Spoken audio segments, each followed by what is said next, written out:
నేటిదిన వాక్య ధ్యానం కొరకు పరిశుద్ధ గ్రంథాన్ని తెరిచి 103వ కీర్తన 6వ చరణంలో రాయబడిన వాక్యాన్ని చదువుకుందాం. యెహోవా నీతి క్రియలను జరిగించుచు బాధింపబడు వారికి అందరికీ న్యాయము తీర్చును.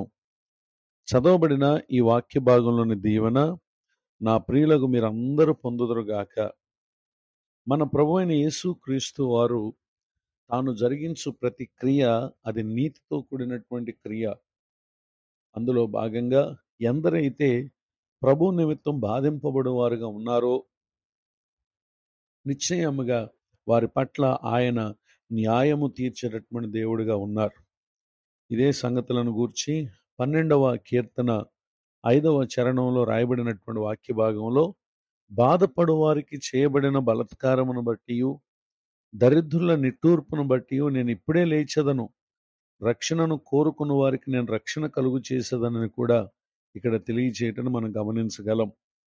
ప్రభువారు బాధపడు వారి విషయంలో ఆయన ఏమాత్రం కూడా విముఖత చూపక నిశ్చయముగా ఆయన యందు విశ్వాసం ఉంచి తమ జీవిత దినాల్లో వారు అనుభవించేటటువంటి బాధ అది ఇంటి వారిని బట్టి అయినా ఇరుగు పొరుగు వారిని బట్టి అయినా పలు విధములుగా బాధ ఏ రీతిగా వచ్చినప్పటికీ నిశ్చయముగా ప్రభువారు తాము అనుభవించినటువంటి బాధ విషయంలో న్యాయం చేసేటటువంటి దేవుడుగాను అలానే రక్షణ కలుగు చేసేటటువంటి దేవుడిగా ఉన్నారు అనేటటువంటి సత్యాన్ని దేవుని యొక్క వాక్యం మనకు తెలియచేస్తూ ఉంది.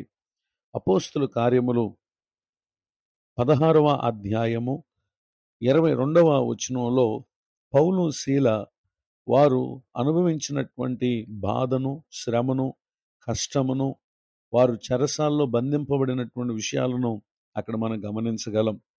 అయితే చెరసాలలో ఉన్నటువంటి వీరు 25వ వచనం రాయబడిన మాటలో న్యాయం తీర్చగలిగిన రక్షించగలిగిన దేవునికి వారు ప్రార్థించుచు కీర్తనలు పాడగా అకస్మాత్తుగా మహాభూకంపం కలిగి చెరసాల పునాదులు అదిరి వెంటనే తలుపులను తెరుచుకొని వారికి ఉన్నటువంటి బంధకములన్నీ ఊడిపోయాయి. ఇటు విడుదల వారికి ప్రభు అనుగ్రహించగా వారు ఆ స్థలము నుండి ఏ చోటికి పారిపోలేదు. కానీ చెరసాల నాయకుడు ఆ పరిస్థితులను బట్టి అతడు మేల్కొని చెరసాల తలుపులు తెరిచి ఉండట చూచి ఖైదీలు పారిపోయారు అనుకున్న కత్తి దూసి తను చంపుకున్నటువంటి ప్రయత్నం చేస్తూ ఉన్నటువంటి సందర్భంలో పౌలు గారు నీకు ఏ హాని చేసుకునవద్దు, మేమందరం ఇక్కడే ఉన్నామని చెప్పి అతడు చెప్పుటను మనం గమనించగలం. ఆ తర్వాత ఆ చెరసాల అధికారి అయ్యా రక్షణ పొందుటకు నేనేం చేయాలని కోరినప్పుడు వారు ఆ చోట అతనికి సువార్త చేశారు.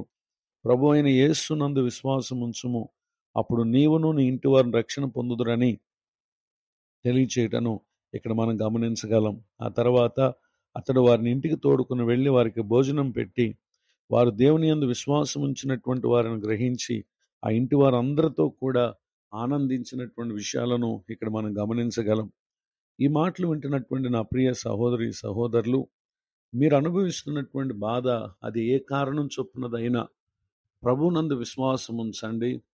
ఆయన అనుగ్రహించేటటువంటి రక్షణను కోరుకునండి. నిశ్చయముగా ఆయన మీకు న్యాయం జరిగిస్తారని విశ్వసించండి. ఆశ్చర్యకరమైన కార్యం నాడు పౌలు శీల జీవితంలో ప్రభు చేసినట్లు ఆయన మీ జీవితంలో కూడా చేయబోతున్నారు.